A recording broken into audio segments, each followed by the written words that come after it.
Hi friends, నేను మీ LSR సార్ని. ఈరోజు మనము జేఈ మెయిన్స్ 24th ఫిబ్రవరి 2021 మార్నింగ్ షిఫ్ట్లో వచ్చినటువంటి థర్డ్ క్వశ్చన్ని డిస్కస్ చేద్దాం. ఇక్కడ క్వశ్చన్ చదువుదాం. First, A physical quantity obtained from the ratio of the coefficient of thermal conductivity to the universal gravitational constant has a dimensional formula m power 2a l power 4b t power 2c k power d. Then find the value of a plus b divided by c plus b minus D is అని చెప్పేసి మనకు problem ఇవ్వడం జరిగింది. ఇక్కడ 4 options ఉన్నాయి. First option వచ్చేసరికి +3/2, second option -1/2, third option -3/2, fourth option +1/2. కాబట్టి 4 ఆప్షన్స్లో ఏది ఈ a plus B divided by C plus B minus D యొక్క వాల్యూ మనం చెప్పాలన్నమాట. అయితే ఈ ప్రాబ్లం మనం సాల్వ్ చేయాలి అంటే ముందు మనకి A value, B value, C value, D value, ఈ 4 వాల్యూస్ ఫైండ్ అవుట్ చేయాలి. దేన్ని యూజ్ చేసుకొని ఫైండ్ అవుట్ చేయాలి అంటే వాడు ఇక్కడ ఏమన్నాడంటే ప్రాబ్లం స్టార్టింగ్లో ఏ ఫిజికల్ క్వాంటిటీ అబ్టైన్డ్ ఫ్రమ్, అంటే ఒక ఫిజికల్ క్వాంటిటీ మనం డెరైవ్ చేసామన్నమాట. ఎలా డెరైవ్ చేసాము? From the ratio of the coefficient of thermal conductivity to the universal gravitational constant. అంటే కోఎఫిషియంట్ ఆఫ్ థర్మల్ కండక్టివిటీకి యూనివర్సల్ గ్రావిటేషనల్ కాన్స్టెంట్కి మధ్య ఉన్నటువంటి డైమెన్షన్ ఫార్ములా, అంటే ఈ రెండింటి యొక్క డైమెన్షన్ ఫార్ములా యొక్క రేషియో ఏదైతే ఉందో ఆ రేషియో కనుక మనం తీసుకున్నట్లయితే ఆ రేషియో అనేది దేనికి ఈక్వల్ అవుతుందంట?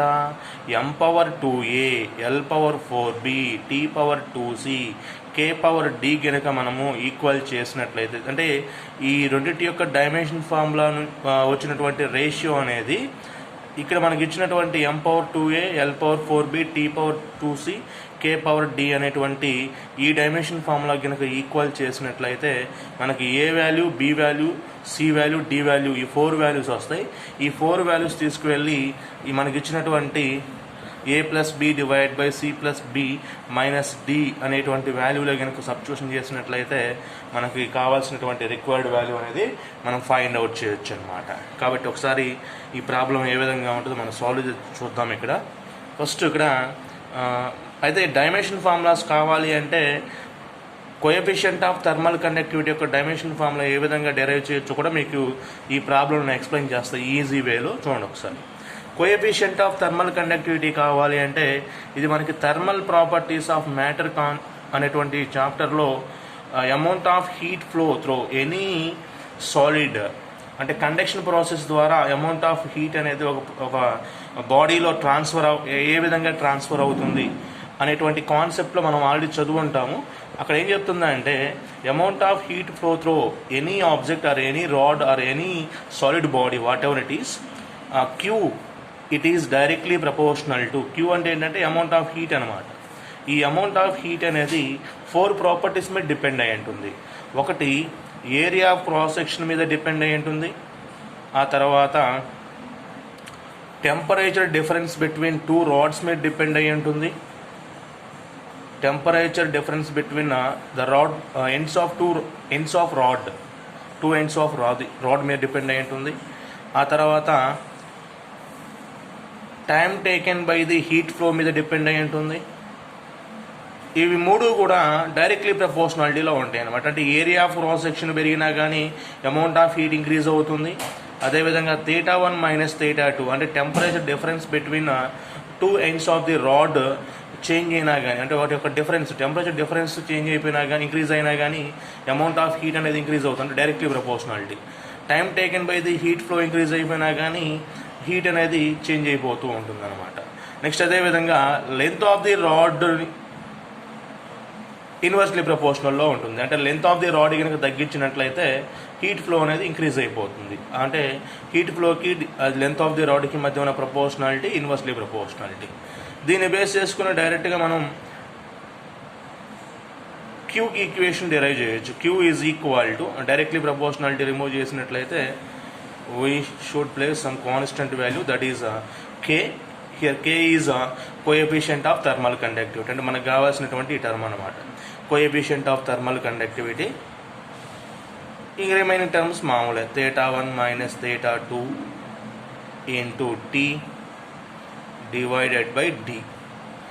ఇది క్యూకి ఫార్ములా. అయితే మనకు కావాల్సింది కే కాబట్టి దీని నుంచి కే ఏ విధంగా ఉంటుందో చెప్పొచ్చు మనం. So that implies K is equal to Q into D divided by A into θ1 minus θ2 into T అవుతుంది. ఇది కోఎఫిషియంట్ ఆఫ్ థర్మల్ కండక్టివిటీ యొక్క ఫార్ములా ఇది. అయితే మనకు కావాల్సింది ఫార్ములా కాదుగా, డైమెన్షన్ ఫార్ములా కావాలి. సో డైమెన్షన్ ఫార్ములా ఏ విధంగా డెరైవ్ చేయాలో చూద్దాం ఒకసారి. So coefficient of thermal conductivity కేని ఈ విధంగా మనం డైమెన్షన్ ఫార్ములాగా రాయొచ్చు. చూడండి ఒకసారి. కే ఈజ్ ఈక్వల్ టు, ఇక్కడ క్యూ అంటే ఏంటంటే హీట్ అనమాట. హీట్ని మనం జౌల్లో మెజర్ చేస్తాం కాబట్టి 1 joule is equal to formula ఏంటి అంటే KG metre square second power minus 1 joule is equal to. Next ఇక్కడ డిస్టెన్స్ ఉంది కాబట్టి మీటర్ అని రాద్దాం. డిస్టెన్స్ ఉంది కాబట్టి మీటర్, డిస్టెన్స్ని మీటర్లో కొలుస్తాం కాబట్టి divided by area of cross section. ఏరియాని మనం మీటర్ స్క్వేర్లో మెజర్ చేయొచ్చు. ఓకే. θ1 మైనస్ θ2 అంటే టెంపరేచర్ డిఫరెన్స్. ఇది టెంపరేచర్ డిఫరెన్స్ని ఎప్పుడు కూడా మనం కెల్విన్లో మెజర్ చేస్తాం. ఎస్ఐ యూనిట్ టెంపరేచర్ని కెల్విన్లో మెజర్ చేస్తూ ఉంటాం. ఎస్ఐ యూనిట్ కెల్విన్ కాబట్టి టైంని సెకండ్స్లో మెజర్ చేస్తూ ఉంటాం. కాబట్టి దీన్ని సింప్లిఫై చేద్దాం ఇప్పుడు. ఇక్కడ కే, క్యాపిటల్ కే అంటే ఏంటంటే coefficient of thermal conductivity. KG యాస్టీస్గా రాసాము. ఇక్కడ మీటర్ స్క్వేర్ రెండు క్యాన్సిల్ అయిపోతాయి. సెకండ్ పవర్ మైనస్ 2, ఇక్కడ సెకండ్ ఉంది, ఇది పైకి వస్తే సెకండ్ పవర్ మైనస్ 1 అవుతుందండి. సెకండ్ పవర్ మైనస్ 3 ఓవరాల్గా. నెక్స్ట్ మీటర్ ఒకటి మిగిలిపోయింది. Kelvin power minus 1. కే అంటే ఇక్కడ కెల్విన్, ఇది స్మాల్ కే కెల్విన్. ఇప్పుడు coefficient of thermal conductivity capital K is equal to, ఒక ఆర్డర్లో రాసినట్లయితే ఇది ఒక ఆర్డర్లో KG metre second power minus 3 Kelvin power minus 1. ఇది యూనిట్. దీని యొక్క డైమెన్షన్ ఫార్ములా ఏ విధంగా రాయొచ్చు అంటే ఇప్పుడు డైమెన్షన్ ఫార్ములా మనం ఫండమెంటల్ ఫిజికల్ క్వాంటిటీస్లో రాయాలి కాబట్టి కేజీ అంటే మాస్ పవర్ 1, మీటర్ ఉంది కాబట్టి length power 1, second power minus 3 ఉంది కాబట్టి టీ పవర్ మైనస్ 3, కెల్విన్ని యాస్టీస్గా కెల్విన్లోనే రాస్తాం, టెంపరేచర్ కాబట్టి అదంతా కూడా కెల్విన్ పవర్ మైనస్ 1. కాబట్టి ఈ విధంగా మనం డైమెన్షన్ ఫార్ములాలో ఎక్స్ప్రెస్ చేయాల్సి ఉంటుంది. M power 1, L power 1, T power minus 3, Kelvin power minus 1. కాబట్టి ఇది కోఎఫిషియంట్ ఆఫ్ థర్మల్ కండక్టివిటీ యొక్క డైమెన్షన్ ఫార్ములా. ఇది కోఎఫిషియంట్ ఆఫ్ థర్మల్ కండక్టివిటీ యొక్క డైమెన్షన్ ఫార్ములా క్యాపిటల్ కే. ఇది నెక్స్ట్ మనకు కావాల్సిన సెకండ్ టర్మ్ ఏంటంటే ఈ ప్రాబ్లంలో యూనివర్సల్ గ్రావిటేషనల్ కాన్స్టెంట్. ఇక్కడ చూడండి, యూనివర్సల్ గ్రావిటేషనల్ కాన్స్టెంట్. ఇది ఎక్కడి నుంచి వస్తుంది? మనకి గ్రావిటేషన్ చాప్టర్లో ఉంటుంది. ఏంటది? గ్రావిటేషన్ చాప్టర్లో ఇక్కడ చూడండి, ఇది రాసిన formula. Universal of gravitation F is equal to G into M1 M2 divided by R square.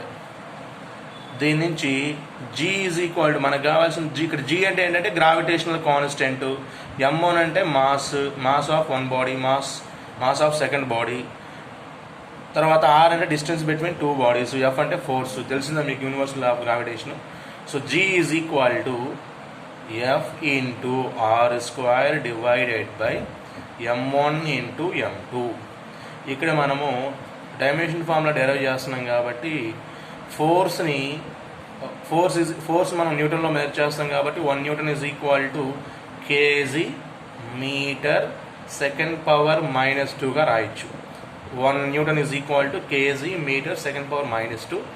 Are square అంటే డిస్టెన్స్ స్క్వేర్ అంటే metre square divided by m1 into m2 అంటే మాస్ ఇంటూ మాస్ స్క్వేర్ అవుతుంది కాబట్టి KG square రాయొచ్చు మనకి. SI unit for mass. దీన్ని simplify చేద్దాం. That implies G is equal to KG cancel చేద్దాం. పైకి వెళ్ళిపోతే ఇది కేజీ పవర్ -1 అవుతుంది. డినామినేట్లో కేజీ ఉంటుంది కాబట్టి m into m square m power 3 m cube s power -2. So ఇది యూనిట్ 2. మనం డైమెన్షన్ ఫార్ములా రాద్దాం. యూనివర్సల్ గ్రావిటేషనల్ కాన్స్టెంట్కి కేజీ పవర్ -1 ఉంది కాబట్టి m power -1 l power 3 t power -2. అప్పుడు ఇది డైమెన్షన్ ఫార్ములా. ఇప్పుడు డైమెన్షన్ ఫార్ములా వచ్చింది కాబట్టి దీని యొక్క రేషియో కనుక్కుందాం. తర్వాత అదే కనిపించింది మనకి ద రేషియో అన్నాడు. Ratio between these two terms.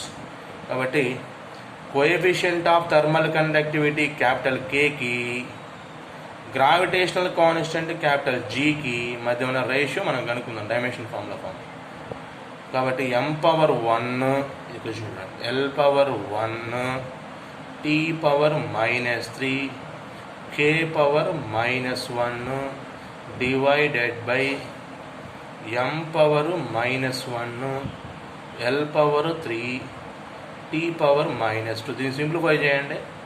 m power -1 ఉంది, ఇక్కడ m పవర్ 1 ఉంది.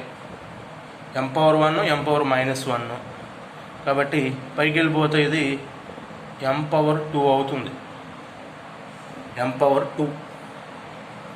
నెక్స్ట్ అదేవిధంగా l పవర్ 3 ఉంది ఇక్కడ, ఇది పక్కన l పవర్ 1 ఉంది. సో ఒక l క్యాన్సిల్ అయిపోయింది అనుకోండి. ఇప్పుడు ఎంత అవుతుంది? l పవర్ -2 ఇది పైకి వెళ్ళిపోతుంది. t పవర్ -2 t పవర్ -3 పైకి వెళ్ళిపోతే +2 అవుతుంది కాబట్టి t పవర్ -1 ఆల్రెడీ k అనేది మైనస్లోనే ఉంది కాబట్టి k పవర్ -1గా తీసుకోవచ్చు. కాబట్టి ఫైనల్గా మనకి వచ్చినటువంటి డైమెన్షన్ ఏంటంటే m power 2 l power -2 t power -1 k power -1 అయితే ఈ వచ్చినటువంటి డైమెన్షన్ మొత్తాన్ని కూడా దేనికి ఈక్వల్ చేసుకోవాలంటే వాడు ఇచ్చినటువంటి టర్మ్ ఏదైతే ఉందో దానికి ఈక్వల్ చేసుకుందాం. ఏమి ఇచ్చేవాడు ఇక్కడ? m power 2a l power 4b t power 2c k power dకి ఈక్వల్ ఉంటుంది రేషియో అనేది. రైట్. సో అదే ఈక్వల్ చేసుకుందాం. ఇక్కడ వాడు ఇచ్చిన దాని ప్రకారం m power 2a l power 4b t power 2c k power d is equal to ఈ డైమెన్షన్ ఫార్ములాకి ఈక్వల్ అవుతుంది. m power 2 l power -2 t power -1 k power -1. ఇప్పుడు సింపుల్గా మీరు both sides m terms check చేసుకోండి. ఇక్కడ బేసిస్ ఈక్వల్గా ఉన్నాయి కాబట్టి పవర్స్ ఈక్వల్ అవుతాయి బోత్ సైడ్స్ కాబట్టి 2a ఈజ్ ఈక్వల్ టు అంటే m power 2a is equal to m power 2 అవుతుంది కాబట్టి 2a ఈజ్ ఈక్వల్ టు 2 అవుతుంది. 4b ఈజ్ ఈక్వల్ టు -2 అవుతుంది l terms.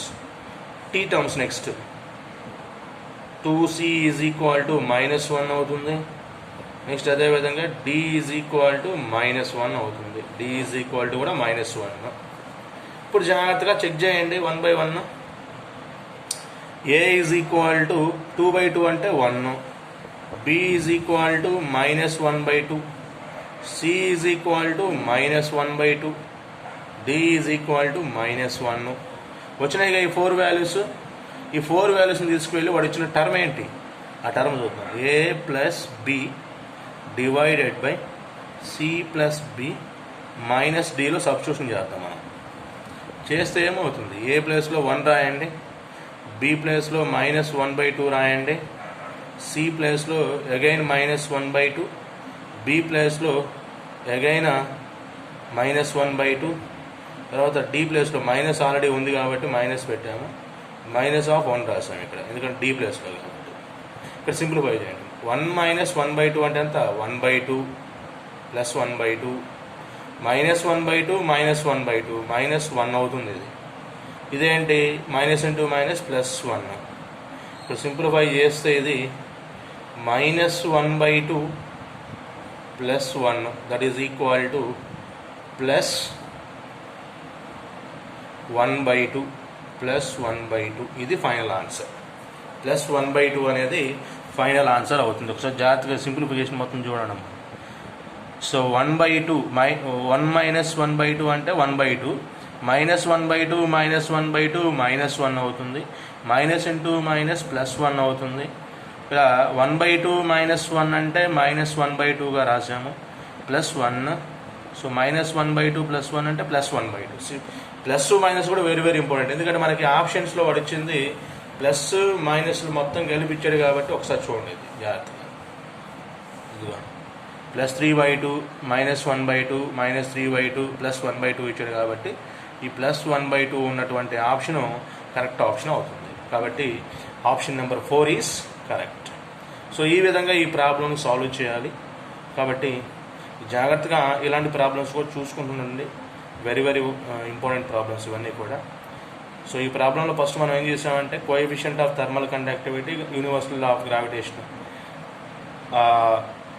Constant, universal law gravitational constant, ఈ dimension formulas కానీ తెలుసున్నట్లయితే ఈజీగా మీకు విత్ ఇన్ 30 సెకండ్స్ ఆర్ 40 సెకండ్స్లో ఈజీగా సాల్వ్ చేసేయచ్చు. ముందు మనం దాన్ని డెరైవ్ చేసుకున్నాం కాబట్టి ఆ డెరివేషన్ మొత్తం కూడా మీరు షార్ట్ కట్లో చేసుకునే విధంగా ఉండాలి. అవి చూసుకోండి ఒకసారి, వాటి మీద జాగ్రత్తగా ప్రాక్టీస్ చేసుకున్నట్లయితే అలవాటు అవుతుంది. Thank you very much.